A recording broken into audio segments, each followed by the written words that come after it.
name is Prasia Jackson. Today we are here with Steve Ebling, the pre-construction manager of CCI. We are at the construction site in the trailer. And good morning, how are you? Good, how are you? Good. So what is your description of your job? So a pre-construction manager, some construction companies will call it an estimator, some call it pre-construction manager. What the role is to figure out what the cost of a project is going to take. You do that in kind of a couple different arenas, if you will. One would be if a project owner wants to just find out what a budget is, right? So you might have very little information, you might have a whole lot of information. That little bit of information could be literally a graph paper sketch, all the way up to a full construction set. And you might be bidding a full construction set against other general contractors, or you might be just one. So it's really to determine what the value of the project is going to be based on what we will do it for, based on the cost of work, plus any overhead and profit that we would want to assign to that project. Do you guys know what the value of this project is going to be? We do, yeah. We've provided the budget with the ownership team and on the stadium, and I got a second project over here. But yeah, basically we go through a process where we do estimate takeoffs, which is to actually quantify all the materials that actually go into the project. And from a CCI standpoint, we subcontract a lot of items. So we have experts in different companies that work for us, whether it be masonry, concrete, steel, all the different trades. We do some, they do more than we do, and we work together to develop the budget for the ownership team. Nice, and then you said you have another estimate up here? Yeah, so right now we actually, CCI has multiple offices, and our Delafield office is actually bidding a project up in Wauwatosa today. So we use a software called ProEst, which is an estimating software. It's a cloud-based system. One of the really nice things about the cloud-based system is we can have multiple people working in different locations on the same estimate. So that works really good for us. And basically a construction project is typically broken down into divisions. And like on here, you'll see that there's general conditions, there's existing conditions. So this project includes demolition. So that would fall under that category. Then you have concrete, you have masonry, steel, all the way through to fire suppression, your mechanical systems, your HVAC, and plumbing, electrical, and all that kind of stuff. So we break down the estimate with that kind of layout, and then we make sure that as we go through the estimate and we get quotes, that we have every line item filled. And you do that so that you make sure you don't miss anything, right? So we could design the budget for the entire stadium, but if you don't have your HVAC systems, well, you're gonna go over budget, right? Because that's a pretty substantial cost in the project. So you lay out the project, and then as you get your bids in, you assign all those bids into those categories. How did you get into this job? So my background, I went to UW-Madison with a degree in civil engineering, and their civil engineering program has a construction management option, is what they call it. It's kind of like a minor at some other universities.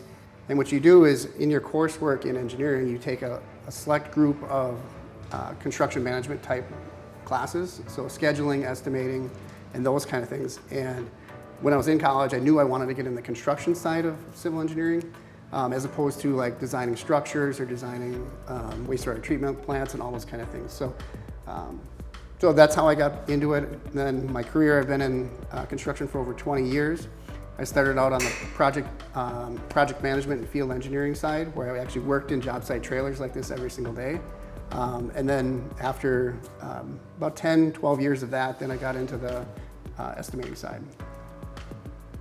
What education or training are you specifically required in order to be in your position? So I would say the construction industry in general and the management side, it's good to have a background in kind of the business side to a certain extent. So management, whether it's through like a civil engineering program or a construction administration program, there's a lot of universities that have one or the other. But then even just general business. I've also worked with guys that had criminal justice backgrounds, so it's not necessarily that you need a background in engineering or something specific like that. Just a good work ethic and a good willingness to learn will often get you very far in construction. Is this what you always planned on doing? No, I would say growing up, I mean, I always kind of knew I wanted to be in the engineering field. I didn't really kind of have a total like long range plan, like I wanted to do this. I wanted to be in engineering. I knew I was good in math and physics and the sciences. So I knew I wanted to be in a field related to that. But actually when I started out in college, I started out in electrical engineering, but then kind of through learning more what they do and taking some classes, I actually had more interest in civil engineering. So that's when I switched to civil with the construction side. And in high school, I actually worked for a small kind of landscape company that did kind of some light general construction, and I actually really enjoyed it. So it was kind of a natural switch for me to switch into civil engineering.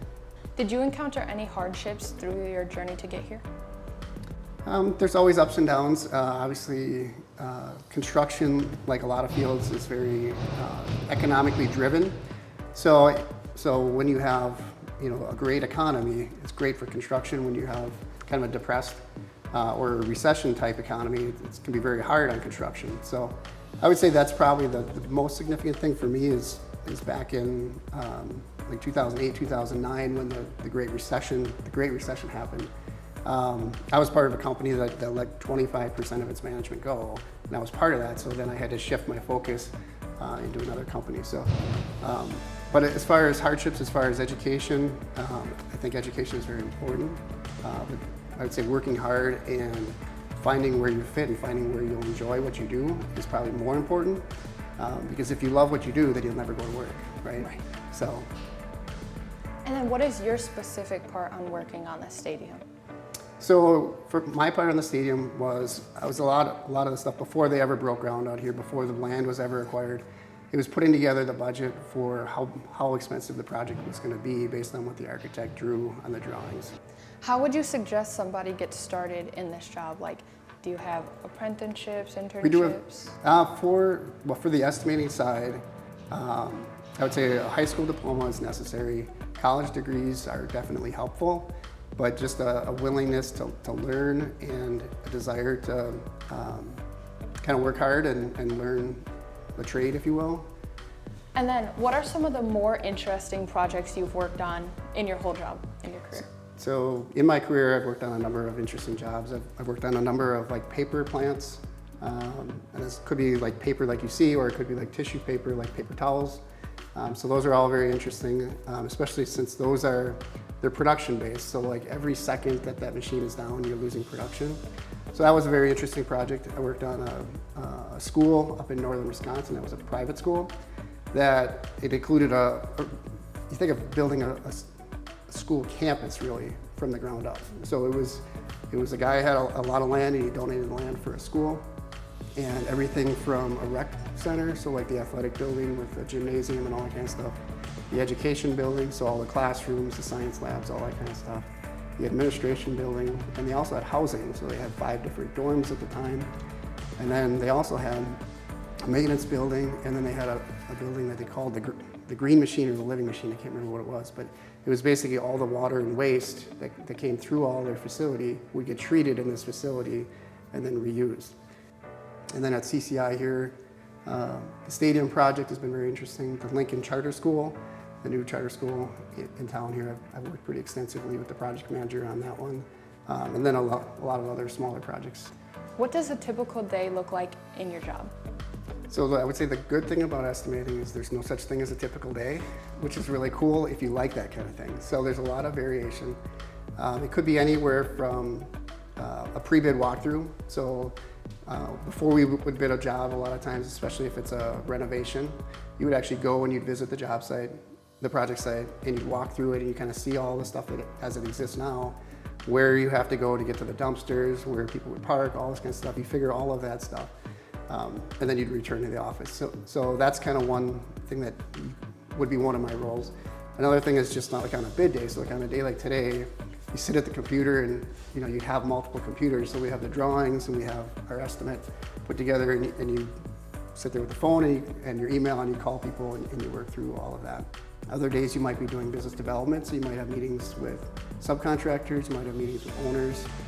And then the last area would be like a value engineering. And so what we do there is if we have a project that's maybe over budget, right? Let's say you're showing a $40 million budget, but they know they only have $35 million. It's working with them, with the owner, and then working with the subs on evaluating what can you remove from their project so you can get down to their budget. What would you tell a 5th grader about what you do?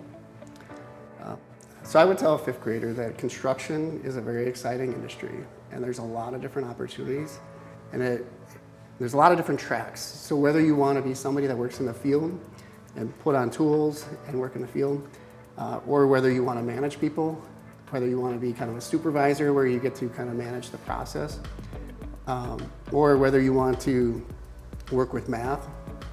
If you want to work with math, estimating is a great opportunity. But it's just a great way to be able to do something that at the end of the day, when the project is done, you can drive down the street and you can actually see the product of your work. And that's one of a very gratifying thing about construction is there's a very real and tangible thing that you can see that you've done. If you're a computer programmer and the power's off, you have nothing.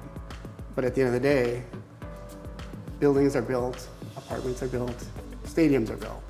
So it's really kind of a cool thing about our industry. I really enjoyed learning about all this. Thank you for your time. Thank you for the invitation. Of course. Thank you guys for watching. If you want any more information about this career, contact CCI or CareerTalk.